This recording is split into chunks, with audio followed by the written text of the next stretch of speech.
This is part 12 of the series, Backup, Recovery, and Disaster Recovery in SQL Server. Protecting everything, this entire series has spent 11 videos building. Every carefully normalized table from part 10, every index from part 7, every stored procedure from part 9, every star schema from part 11, all of it lives on a physical disk, in a physical server that can fail, catch fire, get hit by ransomware, or simply die of old age at the worst possible moment. This video is about the one skill that matters more than every other skill in this entire series combined. On a single day something actually goes wrong.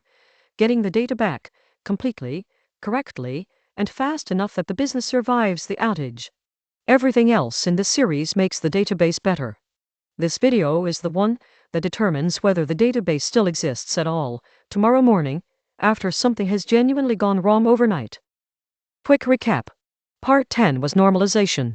Part 11 was ETL and data warehousing. Part 12, backup, recovery, and disaster recovery. Every one of those earlier videos assumed, quietly, that the database would simply keep existing. This video is the one that stops assuming that, and asks the harder, more uncomfortable question directly. What happens on the day it doesn't, and how do you make sure the answer is, we're back online in 20 minutes, rather than, we've lost everything. Disaster recovery is also, honestly, the part of database work that's easiest to postpone indefinitely, because on any given ordinary day, skipping it costs nothing at all, right up until the one day it costs everything. Let's start with a genuinely common, genuinely devastating real-world story. A nightly backup job has run successfully every single night for 3 straight years. Green checkmark, every time, in the monitoring dashboard.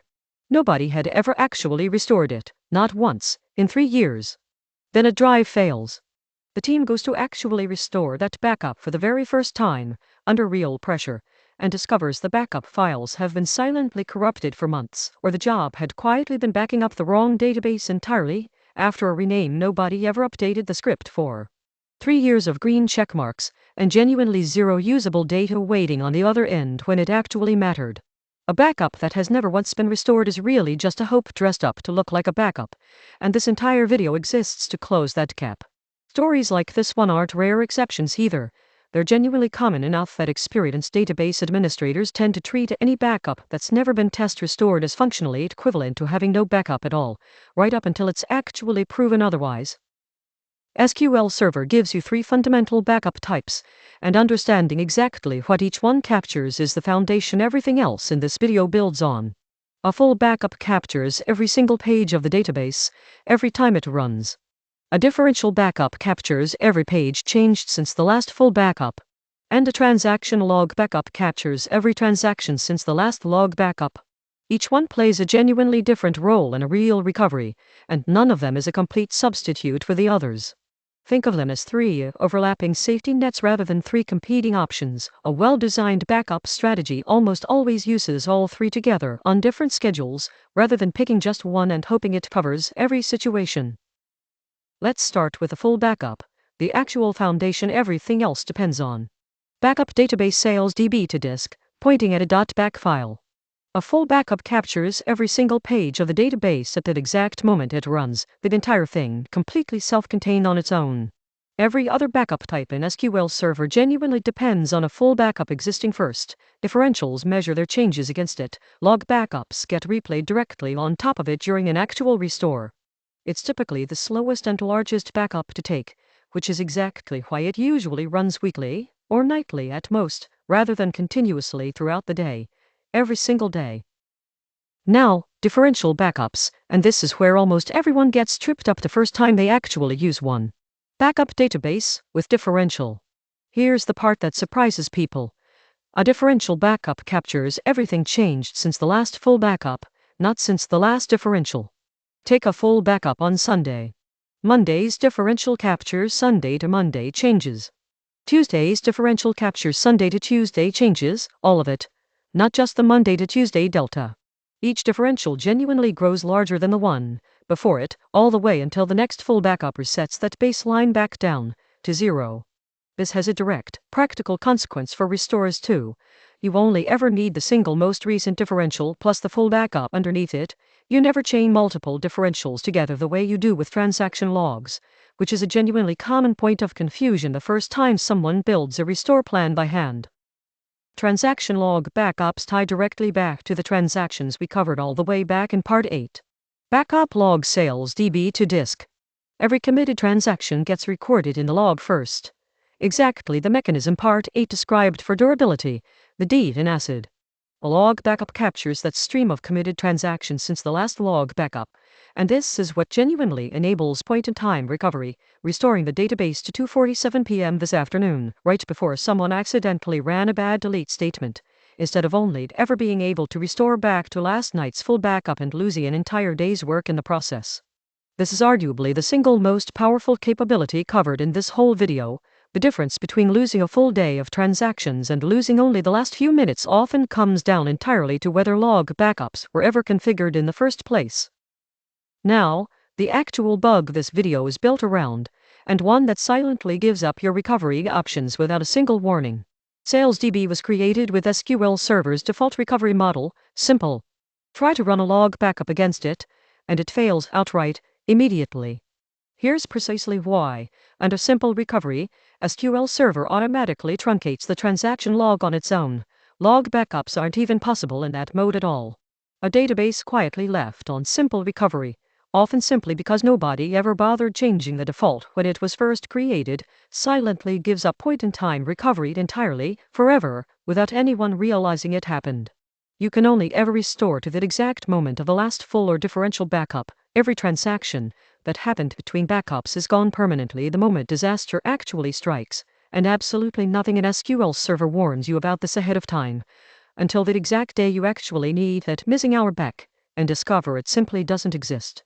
This is genuinely one of the most common findings when an experienced database administrator first audits a system they've inherited, a production database, sometimes years old, quietly sitting on simple recovery that entire time, with nobody having ever deliberately chosen that setting on purpose. Here's the fix, and it's genuinely just one line to change, plus a bit of ongoing discipline afterward. Alter database sales DB, set recovery full. Then take a fresh full backup immediately, to properly restart the backup chain from that new starting point. Switching to full recovery stops SQL Server from automatically truncating the log. Log backups become genuinely possible again, and point-in-time recovery is honestly back on the table. There's a real trade-off worth knowing, though. The transaction log will keep growing continuously until you actually take log backups on a regular schedule, so switching to full recovery without also scheduling those log backups just trades one serious problem, lost history, for a different serious problem, a transaction log that silently fills up the entire disk. This is precisely why recovery model and log backup schedule have to be decided together, as a single decision, never as two separate afterthoughts, made on different days by different people. Before designing any real backup strategy, two business questions have to get answered honestly first: RPO and RTO. Recovery point objective. How much data can the business genuinely afford to lose in the worst case? 15 minutes of log backups means, at the absolute most, 15 minutes of transactions ever go missing in a disaster. Recovery time objective. How long can the business actually afford to stay down while you're recovering? Restoring a 2 terabyte full backup can genuinely take several hours, and that number has to be unknown, accepted, planned for, figure agreed on in advance. Not a shocking surprise discovered live, in the middle of an actual outage, with everyone watching.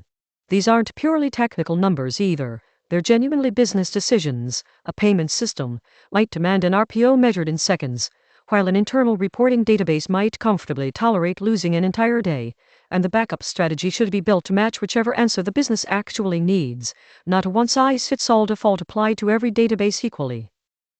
When an actual restore happens, the sequence matters, and it has to happen in the correct order every single time. Restore the full backup first, with no recovery, meaning more backups are still coming and the database should stay in a mid-restore state. Then restore the latest differential, also with no recovery. Then restore every transaction log backup taken since that differential, in the correct chronological order, with the very last one specifically using with recovery, which is what finally brings the database fully back online and usable. Get that final step wrong, forget it, or run it too early, and the database stays stuck in a permanently unusable, mid-restore limbo state. This exact sequence is also precisely why testing your restores matters so much. It's a genuinely easy set of steps to get right on a calm afternoon during practice, and a surprisingly easy set of steps to get wrong at 3 in the morning during an actual outage, when the pressure is real and nobody's had time to think it through carefully. Now, the second half of the bug from the start of this video, and the actual fix for it. Restore verifiably, pointed at the backup file. This checks that the backup file is structurally readable, the right size, with valid internal checksums, all without actually restoring it anywhere at all. It's a real, genuinely useful first-line check, but it is honestly not a substitute for the real thing. The only genuine proof a backup actually works is periodically restoring it, completely, in full, onto a genuinely separate test server, and personally confirming the data that comes back out the other end is actually correct and complete. Anything less than that is still, honestly, just a hope wearing the backup's clothing. Many teams build this directly into their operational rhythm, a scheduled monthly or quarterly job that automatically restores the latest backup chain onto a disposable test instance and runs a handful of sanity checks, row counts, checksums, spot checking a few known records, specifically so that the very first real restore of a given backup never happens under the pressure of an actual live emergency. Backups protect your data. A separate category of features protects your uptime, broadly known as high availability.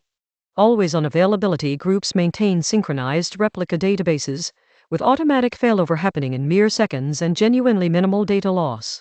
Failover clustering relies on shared storage, with a second server sitting ready to instantly take over the moment the primary instance fails for any reason.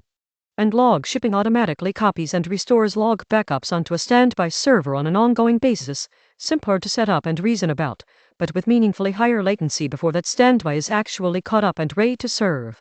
It's worth being clear that these features solve a different problem than backups do. High availability keeps the system running through a single server failure, while backups are what actually save you from data corruption, an accidental delete, or a disaster large enough to take out an entire data center, replicas and all. Let's cover the mistakes worth watching for. First, backing up to the exact same disk or the same physical server as the database itself. If that disk or that entire server fails, the backup fails right along with it. Always keep a genuine copy somewhere truly offsite. Second, leaving the recovery model on simple by default, the bug from earlier in this video, which silently gives up point-in-time recovery with absolutely no warning to anyone. And third, never actually restoring a backup to genuinely test it. A green checkmark on a backup job proves the job successfully run. It does not prove the backup itself is actually usable when you need it most. A fourth mistake worth naming too, treating backup frequencies as a purely technical decision made once and forgotten, rather than revisiting it as the business itself changes. A database that only needed nightly backups 2 years ago may well need something far more frequent today, and it's worth actually checking periodically rather than assuming the original decision still holds. Let's walk through a real, complete backup strategy for the exact business this series has used throughout every single video. Set the database to full recovery model deliberately, as a conscious decision, not left sitting on the simple default by accident.